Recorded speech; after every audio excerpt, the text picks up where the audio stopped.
அனைவருக்கும் வணக்கம். உறுதியான அடித்தளத்தை உருவாக்குதல் இந்த தலைப்புல நம்முடைய அன்பிற்குரிய காஜி மாஸ்டர் வழங்கிய அருள் செய்தியை படிச்சுட்டு இருக்கோம். உறுதியை அளிக்கும் அடித்தளம். இப்போது 11 வருடங்கள் தியானம் செய்த நமது அபியாசி சகோதரியின் விஷயத்திற்கு மீண்டும் வருவோம். அவர் நம்பிக்கை கொண்டிருந்தார். பின்னர் அவள் அமைதி, பொறுமை, சமநிலை போன்றவற்றை உணர்ந்தாள். அவள் அறியாமலேயே மாற்றத்தின் முதல் படிநிலையை தாண்டிவிட்டாள். பின்னர் அவளுக்கு கிடைத்த அனுபவம் அவளது குணத்திற்கு மறுவடிவம் அமைத்து தந்தது. அவள் 2வது படிநிலையையும் தாண்டிவிட்டாள். ஆனாலும் அவள் அங்கேயே நின்று கொண்டு இது உண்மைதானா என்று கேட்கின்றாள். தியானத்தின் மூலமாக முதல்ல கிடைக்க வேண்டிய பலனெல்லாம் அவங்களுக்கு கிடைச்சிருக்கு. அவங்க என்ன பண்ணியிருக்காங்க, அவங்களுக்கு ஒரு நம்பிக்கை வந்திருக்கு. அதுக்கப்புறம் அவங்க வாழ்க்கையில அவங்க அமைதியையும் பொறுமையையும் சமநிலையையும் உணர்ந்திருக்கிறாங்க. என்ன நடக்குது அப்படிங்கிறத அவங்க புரிந்து கொள்ளாமலேயே தன்மை மாற்றம் அப்படிங்கிற படிநிலையை அவங்க தாண்டி வந்திருக்காங்க. அதனால அவங்களுடைய குணங்கள்ல மாறுபாடு எல்லாம் ஏற்பட்டிருக்கு. அதனால 2வது படிநிலையும் தாண்டியிருக்காங்க. முதல்ல மெடிடேஷன்ல வரக்கூடிய எக்ஸ்பீரியன்ஸ், அடுத்தது தன்மை மாற்றம், இரண்டுமே அவங்களுக்கு கிடைச்சிருக்கு. ஆனாலும் கிடைத்த பிறகும் இது உண்மைதானா, இல்ல நானே என்ன தானே ஏமாத்திக்கிறேனா அப்படிங்கிற ஒரு சந்தேகத்தோட அவங்க கேட்கிறாங்க. சந்தேகம் அவளது தன்மை மாற்றத்தை தடுக்கவில்லை, ஆனால் அதைவிட சூட்சுமமான ஒன்றை செய்திருந்தது. அவள் அதை அடையாளம் காண்பதை அது தடுத்து விட்டது. சந்தேகத்திற்கு பழக்கப்பட்ட மனம் ஒவ்வொரு அனுபவத்தையும் அது ஏற்படும் போதே இது வெறும் ஓய்வு நிலை, அது வெறும் கற்பனை என நிராகரிக்கிறது. இந்த நிராகரிப்பு எதனால் நிகழ்கிறது என்பதற்கான உண்மையை அறிந்து கொள்ளுங்கள். அது அறிவாற்றலால் நிகழ்வதில்லை. ஆய்வு செய்வதாக கூறிக்கொண்டு பாசாங்கு செய்யும் பயத்தால் நிகழ்கின்றது. அவளுக்கு மேலும் அதிக அனுபவம் தேவையில்லை. அவள் தனது அனுபவத்தை நம்புவதற்கு அவளுக்கு தன்னம்பிக்கையும் துணிவும் மட்டுமே தேவைப்பட்டது. நிறைய விஷயங்கள் இதுல சின்ன சின்ன விஷயங்களாக சொல்லப்பட்டிருக்கு.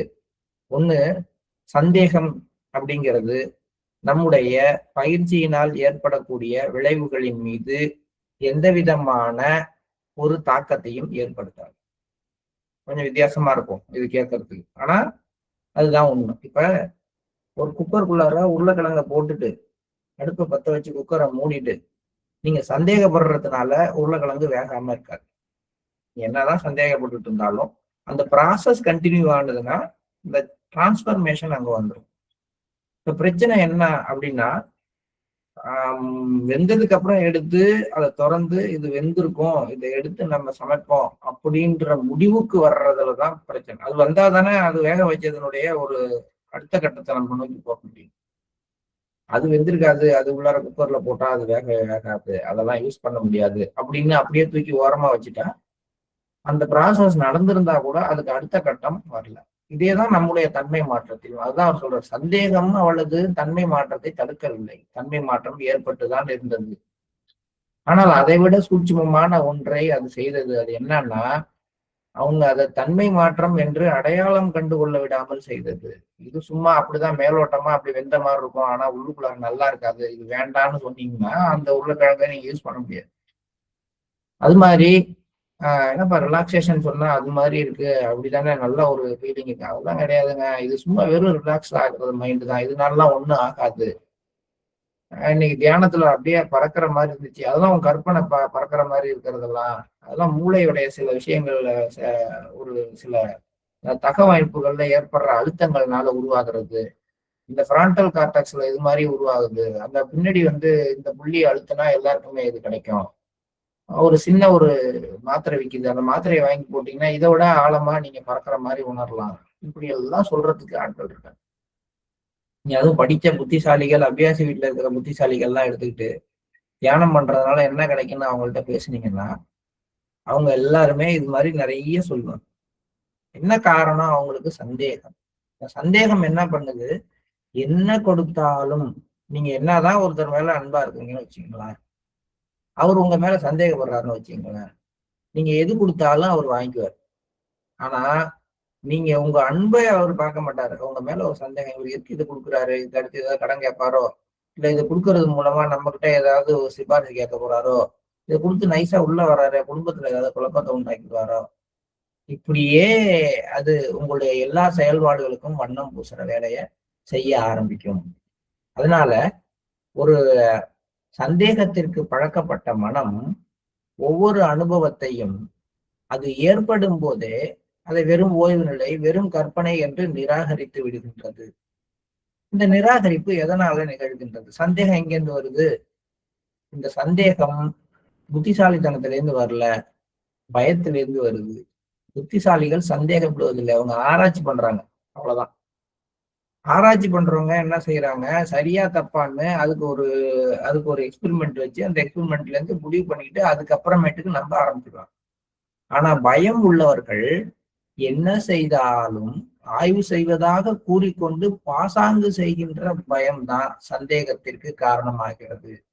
ஆக அறிவு உள்ளவர்கள், உண்மையான விவேகம் உள்ளவர்கள் சந்தேகப்படுவது.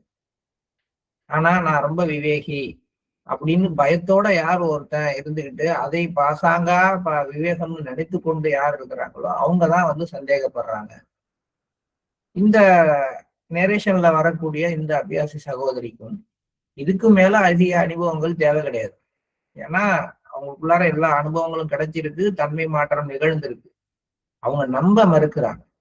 இப்ப இந்த மாதிரி இடத்துல நிக்கிறவங்களுக்கு என்ன என்ன பண்றது? இது மேக்சிமம் என்ன பொறுத்த வரைக்கும் இது ரிசப்டர் லெவல்ல வர்ற எல்லாருக்குமே இந்த பிரச்சனை இருக்கும். அவங்க ஒரு குறிப்பிட்ட அளவுக்கு அப்புறமேட்டுக்கு ரிசப்டர் லெவல்ல வர்றவங்க, அப்புறம் நல்லா ஒரு 20 வருஷம் தியானம் பண்ணவங்க, அந்த மாதிரி இருக்கிறவங்க எல்லாருக்குமே தங்களுக்குள்ளார மாற்றங்கள் வந்திருக்கும். ஆனால் அந்த மாற்றங்களை அவங்க பார்க்காம இன்னொரு சைடை பார்த்துக்கிட்டே இருப்பாங்க. அதை நம்புற அளவுக்கு இதை நம்ப மாட்டாங்க. ஒண்ணு. அடுத்தது, இந்த மாதிரி மிஷன் ஒர்க் எடுத்து செய்யறவங்க, ஃபங்க்ஷனரியா இருக்கிறவங்க, ரிசப்டரா இருக்கிறவங்களை பொறுத்த வரைக்கும் அவங்களுக்கும் என்ன ஆகும்னு கேட்டீங்கன்னா, அவங்களுடைய சிட்டிங் கொடுக்குற விதத்துல அவங்க ஒரு அபியாசிக்கு செய்யற மாற்றங்கள், அவங்க ஒரு சிட்டிங் கொடுத்து ஒரு அபியாசிக்குள்ளார ஒரு மாற்றம் வரல அப்படின்ன உடனே அவங்களுடைய நம்பிக்கை என்ன குறைஞ்சிக்கும். அப்படியே ஒரு மாற்றம் வந்தா கூட இது நிலையான மாற்றம் கிடையாது, இது சும்மா அபியாசி உணர்ச்சி வசப்படுறாரு அப்படின்னு ஏதோ ஒண்ணு சொல்லிக்கிட்டு தங்களுக்கு அந்த கெப்பாசிட்டியே இல்லைன்னு தங்கள் மேலேயே தாங்கள் சந்தேகப்படுற சூழ்நிலைக்கு போவாங்க. அப்படியே கொஞ்ச நாள் பாத்தீங்கன்னா ஆர்வமா இருந்த ஒரு ப்ரிசெப்டர் திடீர்னு அமைதியாயிட்டார். அவர் அவருக்கு எல்லாமே நல்லா தெரியும், மிஷனை பத்தி நல்லா விளக்கம்லாம் சொல்லுவார், எல்லாம் செய்வார். ஆனா அவருடைய ஆக்டிவிட்டி குறைஞ்சிக்கிட்டே வரும். ஏன் ஆக்டிவிட்டி குறையுது? ஏன்னா அதுதான் அங்க சொல்ல வரேன். சந்தேகம் செயல்பாட்டு மேலதான் கை வைக்குது, மாற்றத்து மேல கைய வைக்கல. அவரு தன்னளவுல மாற்றங்கள் அடைந்து கொண்டே இருப்பார். ஆனால் அந்த மாற்றத்தை பயன்படுத்தி அடுத்த செயல்பாடு செய்யாம நின்றுவிடும். அப்ப செயல்பாடு இல்லாத எந்த ஒரு மாற்றமும் வேஸ்ட் ஆயிடும். அந்த மாதிரிதான் நிறைய மாற்றங்கள் ஒரு வளர்ந்த அபியாசிக்கிட்ட அப்படியே அடுத்த கட்டத்துக்கு போகாம நின்று போகுது. பிளவுற்ற இதயம் என்ற அருள் செய்தியில் தங்களால் பின்பற்ற இயலாத வாக்குறுதிகளை தொடர்ந்து எடுத்துக்கொண்டும், விடுபட்டு இருப்பதன் மீதான தங்களது உறுதிப்பாட்டை மிகைப்படுத்திக் கொண்டும், பழக்கங்களின் மீதான தங்களது பற்றுதல்களை குறைத்து மதிப்பிட்டுக் கொண்டும் இருக்கும் ஆர்வங்களை பற்றி விவரித்தார். பிளவுற்ற இதயத்துல இதை பத்தி நம்ம நிறையவே பேசியிருக்கோம். அந்த டிவைடட் ஹார்ட் இருக்கிறவங்க அவங்க ஒரு ரெசல்யூஷன் எடுக்கும் பொழுது, ஒரு தீர்மானம் எடுக்கும் பொழுது ரொம்ப பெருசா எடுத்துக்கிட்டு, நான் பாருங்க இன்னையில இருந்து இன்னமே எந்த காலத்திலயுமே சூரியன் உதிக்கிறதுக்கு முன்னாடி தியானத்தை முடிக்காம இருக்க மாட்டேன் அப்படின்னு சொல்லிலாம் தீர்மானம் எடுத்துக்கிட்டு 2 நாளைக்கு அப்புறம் தூக்கி போவாங்க. அதே ஒரு 5 நாள், ஒரு 10 நாள்னு குறைவாக எடுத்துக்கொள்ளுங்கள். அதான் சொன்னாங்க, பின்பற்ற இயலாத வாக்குறுதிகளை தொடர்ந்து எடுத்துக்கொண்டிருப்பார்கள். யாரு? பிளவுற்ற இதயம். 2வது, அந்த வாக்குறுதிகள் எந்த பேஸ்ல எடுக்கிறாங்க அப்படின்னா, எல்லாத்திலிருந்தும் தாங்கள் கம்ப்ளீட்டா ஃப்ரீ ஆயிருக்கோம், எங்களால எதுவும் சாதிக்க முடியும், தூக்கத்துக்கு நான் அடிமை கிடையாது, நாக்குக்கு நான் அடிமை கிடையாது, சுவைக்கு நான் அடிமை கிடையாதுன்னு எல்லாம் தங்களை தாங்களே ஓவர் எஸ்டிமேட் பண்ணிக்கிறது. என்னுடைய திறமை மேல, அதாவது மற்ற விஷயங்கள் என்ன ஒண்ணும் பண்ணாதுங்க, நான் நினைச்சேன்னா எல்லாத்தையும் ஒதுக்கிட்டு நான் பாட்டுக்கு இருப்பேன் அப்படின்னு சொல்ற அளவுக்கு தங்களுடைய உறுதிப்பாட்டை மிகைப்படுத்தி கொண்டுதான் அந்த மாதிரி வாக்குறுதிகளை எடுத்துக்கொள்றாங்க. அதே நேரத்துல பழக்கங்களின் மீதான தங்கள் பற்றுதலை குறைத்து மதிப்பிடுகிறார்கள். அவங்கள்ட்ட இருக்கக்கூடிய தொடர் பழக்க வழக்கங்கள், லேட்டா எந்திரிக்கிறது அல்லது ஏதோ ஒரு மாமிச உணவு சாப்பிடுறது, இப்ப வந்து ஃப்ரெண்ட்ஸோட சேர்ந்து சுத்துறது, இல்ல வாட்ஸ்அப் ஃபேஸ்புக்ல நேரம் செலவழிக்கிறது, இந்த மாதிரி பழக்கங்கள் மேல அவங்களுக்கு எந்த அளவுக்கு பற்றுதல் இருக்குங்கிறத குறைத்து மதிப்பிடுறாங்க, அண்டர் எஸ்டிமேட் பண்றாங்க. 3 விஷயம் சொல்றாரு. நிறைவேற்ற இயலாத வாக்குறுதிகளை எடுத்துக்கொள்வது, தாங்கள் எல்லாவற்றிலும் விடுபட்டு இருக்க முடியுங்கிற திறமை மேல அதீத நம்பிக்கை கொள்வது, நாங்கள் பல விஷயங்களுக்கு அடிமையா இருக்கிறோம் அப்படிங்கிற விஷயத்த குறைத்து மதிப்பிடுவது. இது எல்லாமே பிளவுற்ற இதயத்துல வந்து இருக்கு. அதனால அவங்க வந்து ஜெயிக்க முடியாம இருக்கிறாங்க, தோத்து போறாங்க. அது ஒரு பக்கம். ஆனால் இங்க இந்த அபியாசிக்கு அதெல்லாம் கிடையாது. இங்க ஒரு எதிர்மறையான பிரச்சனை என்னன்னா, அவங்க தன்னுடைய தன்மை மாற்றத்தை குறைத்து மதிப்பு. தனக்குள்ளார எல்லாமே வந்திருக்கு, தனக்கு மாற்றங்கள் நிகழ்ந்திருக்கு, தான் வந்து ஒரு நல்ல நிலைமைக்கு உயர்ந்திருக்கிறோம். ஆனால் அதை அவர் குறைத்து மதிப்பிடுகிறார். அங்க அவங்க தன்னுடைய திறமையை அதிகமா மதிப்பிட்டு வெளிப்புறத்துல இருந்து இருக்கக்கூடிய ஈர்ப்புகளை குறைத்து மதிப்பிட்டார்கள், பிளவுற்றது. இந்த அபியாசி தனக்கு கிடைத்த அனுபவங்களையும் தான் பெற்ற தன்மை மாற்றத்தையும் குறைத்து மதிப்பிட்டு அது மேல சந்தேகப்பட்டு சந்தேகத்துக்கு அதிக முக்கியத்துவம் தர்றாங்க. அவள் ஒரு வெற்றிகரமான அபியாசியாக, ஆர்வலராக இருந்தும் அவள் பெற்ற வெற்றியை அவளால் உணர முடியவில்லை. பிளவுற்ற இதயம் தன்னுடைய உறுதிப்பாட்டை தானே சந்தேகிக்கிறது. அடுத்து, உறங்கிக் கொண்டிருக்கும் நெருப்பு தன்னுடைய ஆற்றலை தானே சந்தேகிக்கிறது. இது 2 விஷயத்தையும் சொல்றாங்க. பிளவுற்ற இதயத்துக்கு தன்னுடைய உறுதிப்பாட்டு மேல ஒரு இது கிடையாது, நம்மளால உறுதிப்பாட்டோட இருக்க முடியும் அப்படிங்கிறத அதால புரிஞ்சுக்க முடியல. உறங்கிக் கொண்டிருக்கின்ற நெருப்பு அதன் ஆற்றலை சந்தேகித்து அந்த சோம்பேறித்தனமா மாறி போகுது. ஆனால் விரிசல் ஏற்பட்ட அடித்தளமானது அந்த பேசு மேல இருக்கக்கூடிய உறுதியையே சந்தேகிக்கிறது. இந்த 3ல் இறுதியானதே மிகவும் பாதிப்பை ஏற்படுத்தக்கூடியது. ஏனெனில் அடித்தளம் ஏற்கனவே அமைக்கப்பட்டு விட்டது, வேலை ஏற்கனவே முடிந்து விட்டது. இன்னும் செய்ய வேண்டியது அதை நம்புவது மட்டும்தான். இது அடிக்கடி வந்து மாஸ்டர் சொல்லுவாங்க. செய்ய வேண்டியதை செஞ்சாச்சு, இனிமே அதை நம்ப வேண்டியதுதான், அதை நீ உணர வேண்டியதுதான் பாக்கி. உங்களை கலெக்டர் ஆக்கியாச்சு, கலெக்டர் ஆக்குனதுக்கு அப்புறம் நீங்க கலெக்டர்னு நம்ப வேண்டியதுதான் பாக்கி. நான் வந்து இந்த புள்ளியில கொண்டு வைக்கிறேன்னு மாஸ்டர் சொல்றாரு. அந்த புள்ளியில கொண்டு போய் என்ன வச்சுட்டாரா, எனக்கு எதுவுமே தெரியலையே, தெரிஞ்சாதான் நம்புவீங்களா? மாஸ்டர் சொல்லிட்டா நம்பு. அப்படி கிடையாதுல்ல. இப்போ ஒருத்தருக்கு சிட்டியும் கொடுத்துட்டு நீங்க இப்போ வந்து 7வது புள்ளியில இருக்கீங்கப்பா அப்படின்னு, இவருக்கு ஒண்ணுமே தெரியல அப்படின்னா, எனக்கு ஒண்ணும் தெரியலையே, நீங்க என்ன அப்படி சொல்றீங்க? எஸ், இப்ப 7வது புள்ளியில இருக்கோம், இதனுடைய குணங்கள் என்கிட்ட வெளிப்பட ஆரம்பிக்க போகுது, அதுக்கு ஒத்த குணங்களை நான் உருவாக்கிக்க போறேன், அதுக்கு ஏத்த மாதிரி நான் வந்து பாதுகாப்பா இருக்க போறேன். அப்படி போனா அது வந்து நல்லா இருக்கும். அதுக்கான எந்த ஒரு இதுவுமே என்கிட்ட இல்லையே, எனக்கு அந்த இடத்துல ஒரு குரு கூட இல்லையே, என்ன எப்படி நீங்க அப்படி சொல்றீங்க அப்படின்னு ஒரு சந்தேகப்படுறது. இதுதான் வந்து ஒரு நம்முடைய வேலை. அதாவது என்னன்னா, வேலை ஏற்கனவே முடிந்து விட்டது, அடித்தளம் ஏற்கனவே அமைக்கப்பட்டு விட்டது என்றாலும் கூட நாம அதை நம்பாமல் இருக்கிறது தான் இந்த 3வது தன்மை, விரிசல் ஏற்பட்ட அடித்தளம். அது பண்ற வேலை. மாற்றத்திற்கு உறுதுணையாக இருந்து ஒரு ஆர்வலரை வழி நடத்தி செல்லும் நம்பிக்கையானது. தொடக்கத்தில் அவர்கள் அறியாமையில் கொண்டிருந்த நம்பிக்கை அல்ல. வாழ்க்கை அதை தகர்த்து விடுகிறது. ஒருவேளை அது அவ்வாறு தான் நடக்க வேண்டும். ஆனால் அந்த இடிபாடுகளில் இருந்து ஆழமான ஒன்று வெளிப்படுகிறது. அது சந்தேகித்து, எவ்வாறோ பயிற்சி செய்து, எந்த ஒரு பாராட்டையும் எதிர்பாராமல் நம்பிக்கையிலிருந்து உணர்தலுக்கும் பின் அதுவாக ஆவதற்கும் முன்னேறிய ஒருவரின் அமைதியான புரிதலாகும். நிறைய நம்முடைய பிராக்டிக்கலா பாக்குறப்ப ஏதோ ஒரு மாஸ்டர் சொல்ற வார்த்தைகள் மாதிரி இருக்கு இல்லையா, சும்மா ஏதோ சொல்லியிருக்காரு அப்படிங்கிற மாதிரி. இதுதான் நமக்குள்ளார கரெக்டா நடக்குது. மாற்றத்துக்கு உறுதுணையாக இருந்து ஒரு ஆர்வலரை வழி நடத்தி செல்லும் நம்பிக்கை தொடக்கத்தில் அவர்கள் அறியாமையில் கொண்டிருந்த நம்பிக்கை அல்ல. ஃபர்ஸ்ட் 3 months, ஃபர்ஸ்ட் 6 months நாம கொண்டிருந்த நம்பிக்கை எப்படிப்பட்டது? மூட நம்பிக்கை. வெகு சிலருக்கு மட்டும்தான் அது உண்மையான அனுபவத்தின் அடிப்படையில் ஏற்பட்ட நம்பிக்கை. மிச்சம்லாம் மாஸ்டர் அவர் எல்லாம் பார்த்துப்பாரு, அவரால நடக்கும் எல்லாமே. அதாவது பஸ்ல போறப்ப நான் தியானம் பண்ணணும்னு நினைக்கிறேன், அந்த நேரம் பாட்டு ஓடிட்டு இருக்கு, டிரைவர் நிறுத்திட்டா கூட உடனே மாஸ்டர் நிறுத்திட்டார் அப்படின்னு புதுசா சேர்ற ஒரு அபியாசி கொள்கின்ற நம்பிக்கை எல்லாம், அல்லது நான் கிளம்பி போறேன், தியானத்துக்கு போகணும், பஸ்ஸை விட்டு இறங்கிட்டேன், சென்டருக்கு போகணும், மழை பெஞ்சிட்டு இருக்கு, இறங்கின உடனே மழை நின்றுச்சு, சென்டருக்கு போனதான் ஆரம்பிச்சு, மாஸ்டர் எனக்காக மழையை நிறுத்தி வச்சார் அப்படின்னு முதல்ல தியானத்துக்கு கொஞ்ச நாள்ல நம்புற நம்பிக்கை எல்லாம் இருக்குல்ல, இந்த நம்பிக்கை எல்லாம் அறியாமையினால் வருகின்ற நம்பிக்கை.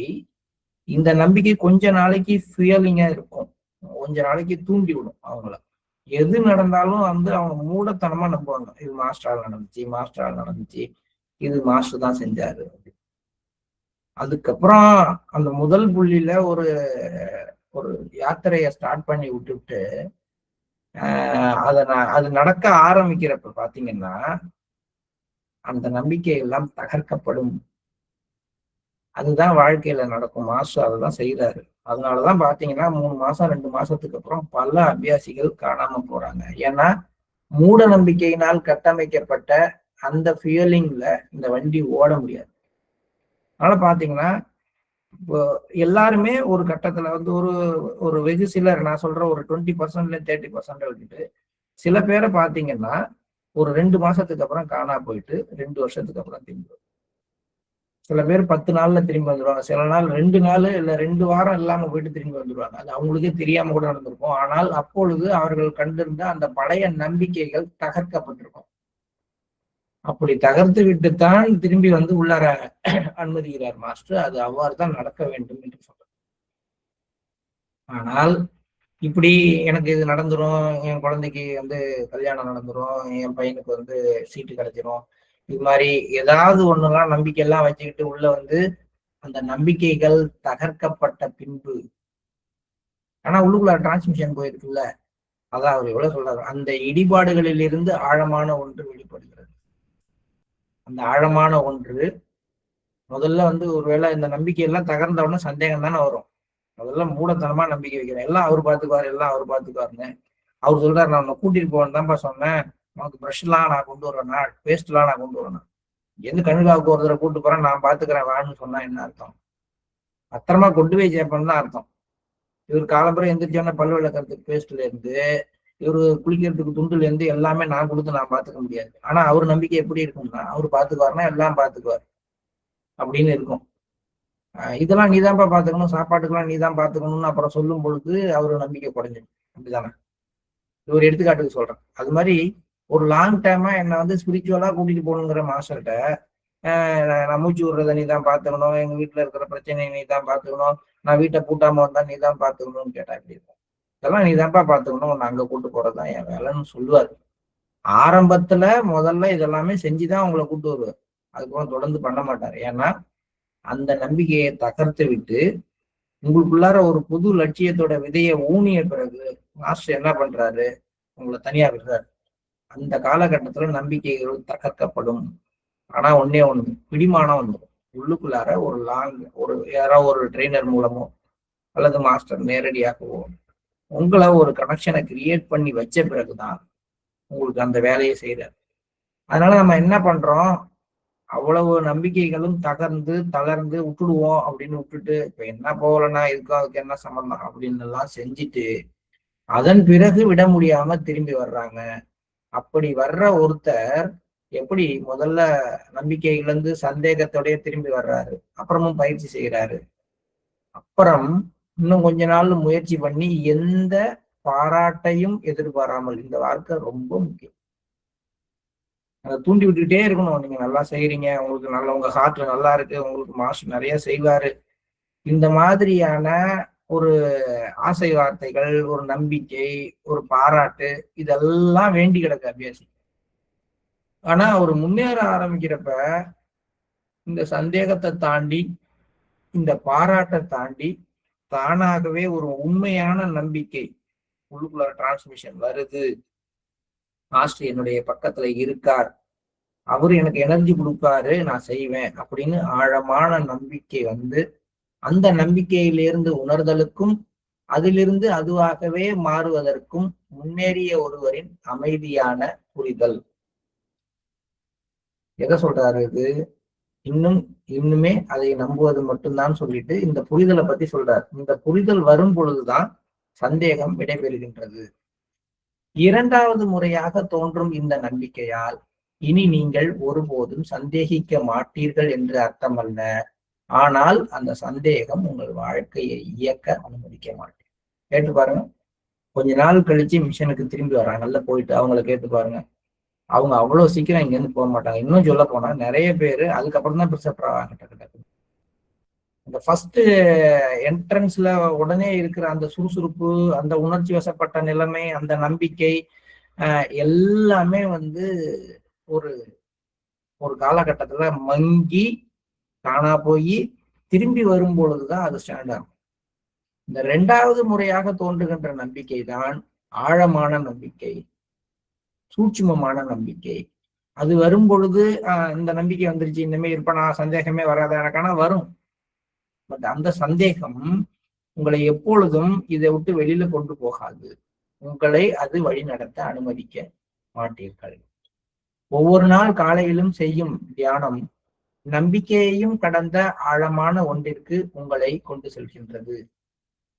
ஒவ்வொரு நாள் மாலையிலும் செய்யும் சுத்திகரிப்பு உங்களுடையது அல்லாத அனைத்தையும் அகற்றுகின்றது.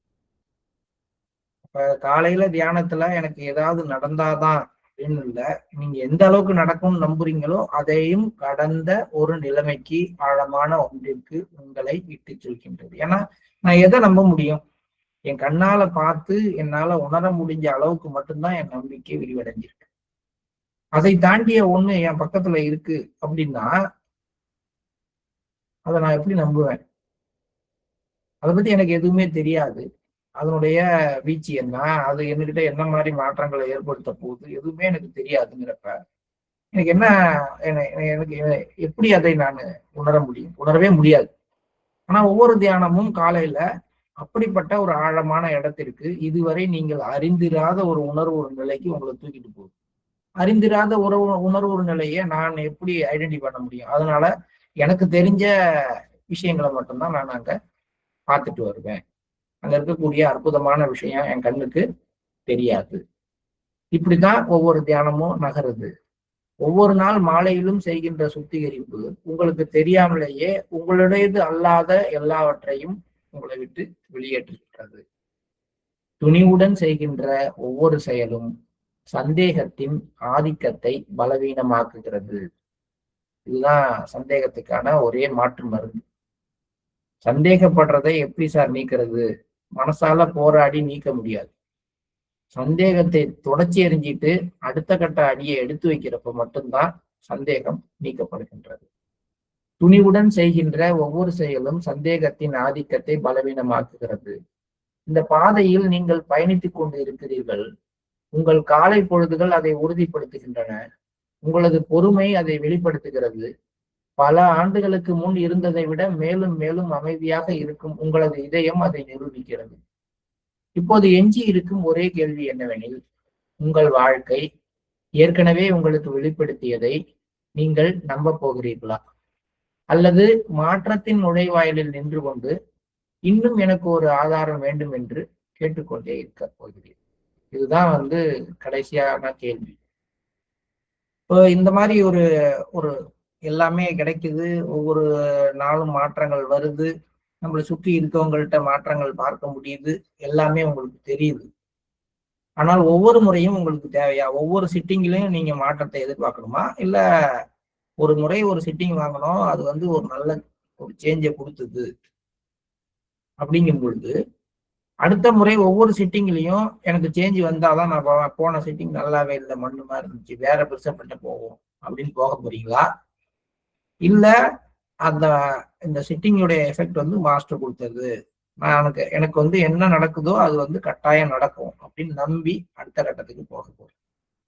இந்த நம்பாதவங்க என்ன பண்ணுவாங்க? இடம் மாத்தி பார்ப்பாங்க, அப்புறமேட்டுக்கு கொஞ்சம் கொஞ்சமா மிஷினை விட்டுட்டு வேற ஒரு சிஸ்டத்துக்கு மாறி போக ஆரம்பிச்சிடுவாங்க. இதுதான் நடக்கும். இப்படிதான் செட்டப் இருக்கும் எப்பயுமே வந்து. இந்த ஒரு ஆரம்ப காலகட்டத்துல இருக்கக்கூடிய ஒரு நம்பிக்கை எல்லாம் போய் தகர்ந்து திரும்பி சந்தேகம் வரும் பொழுது அவங்க என்ன பண்றாங்க, ஃபர்ஸ்ட் எடுத்த உடனே வந்து நம்பிக்கை போகுது. யார் மேல நம்பிக்கை போகும்னா, அவங்க யார்கிட்ட சிட்டிங் வாங்குறாங்களோ அவங்க மேல நம்பிக்கை போயிடும். அந்த ப்ரிசெப்டர் சரியில்லைங்க, அவர்கிட்ட சிட்டிங் வாங்கினா ஒன்றும் அவரு நல்லா இருக்கும், அவர்கிட்ட கேளுங்க. பக்கத்து வீட்டுல இருக்கிற ப்ரிசெப்டரை விட்டுட்டு 300 கிலோமீட்டருக்கு இந்தாண்ட இருக்கக்கூடிய ஒருத்தருக்கு ஃபோன் பண்ணி நீங்க வந்து எனக்கு ஆன்லைன்ல சிட்டிங் கொடுங்க அப்படின்னு கேட்கிற பழக்கம்லாம் இருக்கு, இன்னமும் இருக்கு. ஏன்னா அவங்களுடைய நம்பிக்கை வந்து மனிதர்கள் மேலதான், மாஸ்டர் மேல கிடையாது.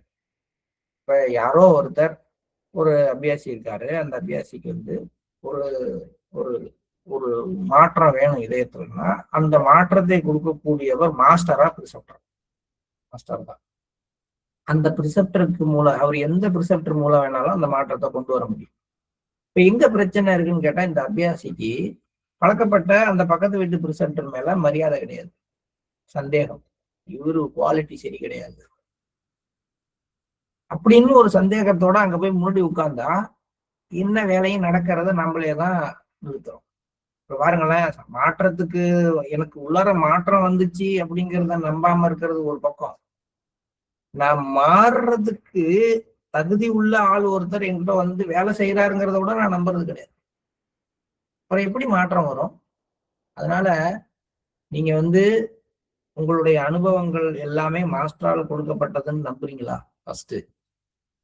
அடுத்தது, ஒவ்வொரு தடவையும் ஒவ்வொரு ப்ரிசெப்டர்ட்டையும் போய் சிட்டிங் வாங்கி அந்த நம்பிக்கையை உறுதிப்படுத்திக்க விரும்புறீங்களா? இவர்கிட்ட எடுத்தோம், அவர்கிட்ட எடுக்கிறோம், அவர்கிட்ட எடுத்தா நல்லா இருக்கும் அப்படின்னு போக போறீங்களா? இது எல்லாமே இவங்க எல்லாருக்குமே என்னன்னா இன்னும் ஒரு ஆதாரம் தேவை, இன்னும் கொஞ்சம் என்ன பிடிச்சி வச்சுக்கிறதுக்கு வேற ஏதாவது ஒண்ணு. இது இவர்கிட்ட சிட்டிங் வாங்கினா மாறிடுமா, இவர்கிட்ட சிட்டிங் வாங்கினா மாறிடுமா அப்படின்னு ஆளை மாத்தி பாக்குறது.